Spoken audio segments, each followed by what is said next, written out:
안녕하십니까. 오늘 6월 29일 수업을 시작하겠습니다. 오늘은 이 음이 어떻게 탄생됐는지 상식적으로 우리가 좀 알 필요가 있어요. 도레미파솔라시도가 당연히 그냥 있다고 생각을 하지만 사실 옛날에는 이런 음악이 체계되기 전에는 그냥 붓 두드리고 춤추고 이랬지 이거를 어떻게 음이 구성이 됐고 어떻게 기록을 하고 이런 거에 대한 방법이 없었어. 그래서 그게 이제 지금까지 어떻게 발전해 왔는지를 우리가 이제 음악을 하는 사람으로서 상식적으로 대충만 알고 가자. 그래서 대충 보는 음악의 역사 이렇게 지금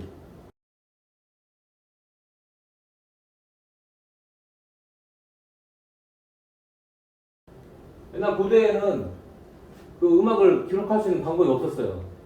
그래서 내가 좋아하는 리듬이나 음악을 그냥 이제 그 후손들한테 같이 계속 이렇게 춤추고 하면서 자연스럽게 이렇게 그냥 구전으로 전달이 된 거야. 근데 이렇게 되다 보니까 그런 걸 체계화시키고 어떤 기록을 할 방법을 이제 사람들이 찾게 되잖아요. 그래서 고민을 한 사람이 있었어. 누구냐면 피타고라스예요. 피타고라스가 누구냐면 수학자죠. 뭘로 유명해요? 삼각함수. A제곱 플러스 B제곱은 C제곱.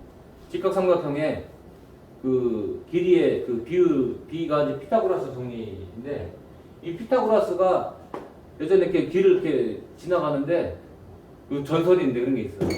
이거 언제냐? BC 한 530년 전. 서기 전. 530년 전에 피타고라스가 대장간 옆을 지나가는데, 그 대장간 시끄럽잖아, 이게. 근데 그날따라 이게 소리가 아주, 이게 좀, 서로 잘 어울리게 이게 들리더라는 거야. 그래서 왜 그럴까? 라고 이제 고민을 했어. 하다가 발견한 게, 이 망치의 무게가 2배가 되면 소리가 옥타브가 올라간다. 뭐 이런 걸 이제 발견을 한 거야.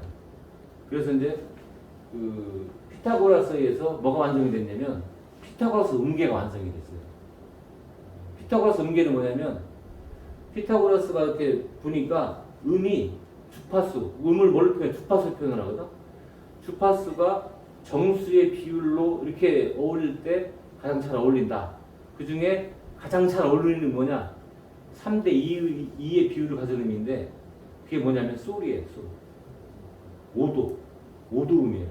그래서 어떤 음을 기준으로, 그때 도레미파솔라시도가 없으니까 음의 기준 잡을 수가 없어요.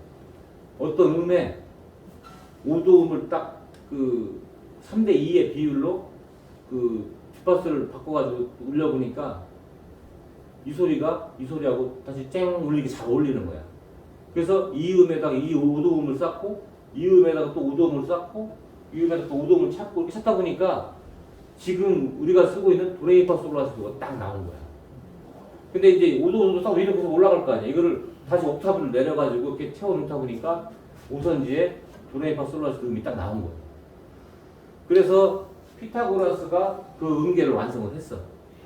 근데 이제 이 당시에는 어떻게 이제 음을 찾았냐면, 지금 이제 주파수 측정기 같은 게 있기 때문에 우리 저기 트너 있잖아요. 트너가 뭐냐면 주파수를 측정하는 거거든. 그래서 우리 보통 이제 뭐 이 땅, 이짝 탁 나오잖아. 그리고 주파수가 맞을 때 소리가 탁 나오는 거예요. 그래서 이제 길에 어떤 텐션을 조절하는 건데, 보통 우리가 이렇게 줄이 이렇게 있으면 이거를 뭐 이렇게 여기는 0.5 부분이고 여기는 1, 2, 3 뭐 이렇게 3등분 했을 경우 이렇게 있는데, 여기를 딱 고정을 시킨 상태로 기타줄이 이렇게 생겼어요. 기타줄이 여기서 끝에서부터 끝에까지 이걸 예를 들어서 한 줄을 딱 당기면 첫 번째 1번째를 보면 이게 이음이야. 이. 그죠? 근데 이렇게 하면 이제 복잡하니까 도가 난다고 치자고. 도. 예를 들어서 도음이 소리가 잘 나. 그러면 이제 가운데를 딱 눌러. 아니면 잘라서 없애버려. 그리고 또 땅 치고 뭐가 나요? 또 도가 나. 도가 나는데 옥타브 위에 도야. 한 옥타브 올라가는 도야. 그래서 우리가 기타가 12프렛이 프렛을 아무것도 안 잡았을 때하고 12프렛하고 음이 똑같잖아. 그래서 뭐가 달라?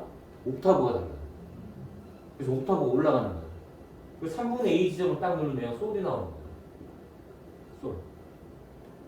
이런 식으로 해서 음을 찾아내는 거야. 3분의 2 지점에. 기타도 마찬가지야. 3분의 2 지점을 누르면 솔이 나와요. 이런 식으로 해서 음을 찾아가가지고 피타고라스가 음률을 완성을 했어. 그렇게 해서 이제 처음 됐고, 그리고 이제 이때는 도레미파솔라시 이런 개념이 없었어. 그냥 이런 음계를 찾은 것 뿐이야. 이렇게 돼서 음계를 찾은 것 뿐이야. 근데 이제 옛날에는 다 음악이 뭐였어요? 교회 음악이잖아. 성가 이런 음악이지 뭐 지금처럼 가요가 있었겠어. 뭐 이런 게 있었겠는데 이런 가 없었는데 고대 그리스 이때는 대부분의 음악이 이제 성가 이런 게 대부분이었고 이때 피타고라스 음계를 기준으로 대완전체계라고 해서 이제 음을 이렇게 쭉 해서 이렇게 해가지고 이제 음을 음낮에 맞춰가지고 배열을 했어. 배열을 했는데 그때 배열할 때 맨 밑에 음부터 A, B, C, D, A, B, C, D, E, F, G, A, B, C 이렇게 해가지고 이제 배열을 한 거야. 그런데 이제 중세 한 천년대쯤에 천년경에 귀도 다레조라는 사람이 있대요. 이름이 귀도 다레조야. 이 사람이 근데 이렇게 음계는 있는데 이걸 어떻게 기록할 방법이 없는 거야. 근데 이제 귀도 다레조라는 사람이 성가 세례 요한이라는 성가가 있대. 근데 그 성가가 이게 어떻게 되냐면 따라라라 레 따라라라 이 따라라라 이런 식으로 이제 음이 한 음씩 이렇게 딱딱딱 올라가면서 노래가 이렇게 나오는 그런 노래가 있었다는 거예요. 그래서 여기서 착안을 해서 도레 미파 솔라시도를 만드는 거야. 그래서 이제 이때부터 여기는 도가 되고 첫 음은 도가 되고 두 번째는 레가 되고 세 번째는 미가 되고 이런 식으로 이 사람이 이걸 만들었대요. 그래가지고 이때부터 이제 도레미파 솔라시도라는 개념이 나오기 시작했는데 처음에 이제 이 성가에 보면 이렇게 나와 으따라라 렛따라라 뭐 이런 식으로 노래가 나와. 그래서 첫 음이 을시였대. 처음에는. 근데 을시를 발음하기 어렵잖아. 그래서 이제 보니까 이거 좀 발음이 어렵다 그래가지고 도미누스 그게 이제 그리스 말로는 신이라는 뜻이라고 하거든요. 도미누스의 도를 따갖고 도루하고 그 외에 레, 미, 파, 솔, 라 뭐 이렇게 해가지고 시, 도 해서 이제 이렇게 음계를 이렇게 완성을 했다는 거예요. 그리고 이제 1600년 됐을 때 이제 이때 장조, 단조 이런 개념이 나왔다는 거예요. 그러니까 이때 천년 중세 세대 이제 처음으로 도레미파 솔라시도 이게 BC 530년이니까 피타고라스가 도레미파 솔라시도를 만든 지 1500년 정도가 지난 후에 드디어 이제 도레미파 솔라시도가 나타나기 시작한 거야. 그리고 1700년경에 근데 이제 이때는 문제가 뭐냐면 되게 음악이 이제 되게 단순했대요. 도레미파 솔라시도 이제 조표 같은 것도 별로 붙지도 않고 그냥 음악 올렸다 내렸다 이렇게 붙이고 했는데 이렇게 나왔는데 중세 고대 중세 이렇게 넘어오면서 음악이 다양해지기 시작한 거야. 교회 음악이. 그런데 하다 보니까 이 장조 단조도 나오고 이렇게 하다 보니까 이 음의 간격이 피타고라스가 계산한 음하고 음으로 보면 각 음의 간격이 주파수가 일정하지가 않은 거야. 일정하지가 않아. 그러다 보니까 조를 바꾸게 되면 노래가 달라지는 거예요. 근데 우리가 여기서는 지금은 G키를 부르던 D키를 부르던 노래는 똑같잖아. 다 음 높이는 달라지는 것 뿐이지. 근데 저 피타고라스 음률을 바꾸게 되면 노래가 이상한 음이 나오는 거야. 그래서 지금 이제 이 음악의 아버지 누구야? 바흐가 이 음의 간격을 운음의 간격을 200Hz인가 그래서 200Hz로 평균하게 쫙 이분하게 나눠가지고 음계를 다시 이제 조정을 했어요. 그렇게 해가지고 하다 보니까 음 간격이 똑같잖아. 그러니까 이 조를 바꾸거나 이렇게 해도 아무 문제가 없더라는 거예요. 그렇지만 그게 정확한 피타고라스나 정확한 음은 아니지만 뭐 우리가 보통 들어도 뭐 크게 뭐 느끼지 못할 정도의 그런 그런 그 소리가 되면서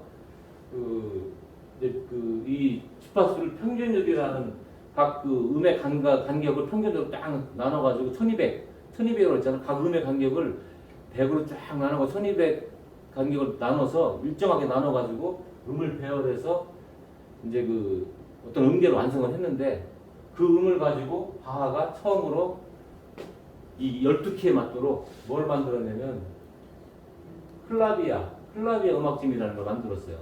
그래서 한 음악을 각 키로 전부 바꿔가지고 이 작곡을 해놓은 거야. 그러다 보니까 이게 우리 현재 그 키비아노안이라든지 이런 것들을 하는 어떤 그 기본이 된 거예요. 그래서 우리가 바하를 음악의 아버지라고 그러는데요. 그리고 이제 우리가 그 국제 표준음이 뭐냐면 A예요, A. A인데 라잖아요. 이게 440Hz야. 그래서 오케스트라나 무슨 그 조율을 할 때 대부분 뭐로 해요? 라 440Hz 맞춰가지고 라해. 오케스트라 누가 오보에 갖고 불고 있으면 거기 맞춰서 음악을 맞추거든. 그게 라를 기준으로 맞추는 거예요. 우리 기타도 조율할 때 440Hz. 네. 기타도 조율할 때 원래는 지금은 이게 있지만 옛날에 어디 적혀 있어? 이렇게 맞췄거든. 이게 뭐예요? 라야. 여기가 라잖아. 그다음 5번 줄도 라잖아. 이렇게 맞추는 거야. 이렇게 소리 같으면은 이제 옥타브만 다르지만 같으면 가는 거야. 되게 이렇게 해서 6번 줄 라를 맞출 때 그걸 언어 기준이고 그건 내 귀를 기준으로 해서 맞추는 거야. 라. 예전에는 그렇죠.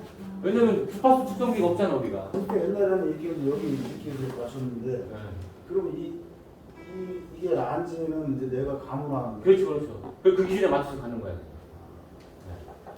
근데 지금은 이제 그 저 트너가 있기 때문에 거기 주파수 맞춰서 하기 때문에 저지음이 같아지는데 그래서 예전에는 기타 치는 사람마다 어느 키인지는 모르지만 우리 다 다른 거예요.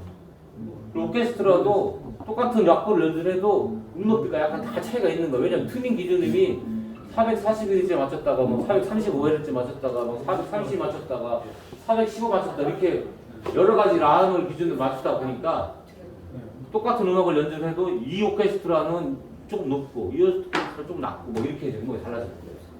지금은 그래서 이게 1955년도에 국제 그 표준화 기구에서 441Hz를 기준음으로 간다 해서 라로 간다 이렇게 해서 이제 딱 확정이 돼서 이렇게 돼가 지금은 이렇게 하는데 지금도 일부 고집센 오케스트라에서는 이 주파수를 딱 440을 쓰는 게 아니고 자기들이 좋아하는 뭐 435, 420, 415 이런 거를 맞춰서 쓰는 경우도 있다고 해요. 그래서 하는데 지금은 이제 이때부터는 440Hz 기준에서 라를 해서 지금 가는 거예요. 이렇게 이제 그 음악이 약간 변해왔다라는 걸 이제 우리가 상식으로 이렇게 한번 하고 이것도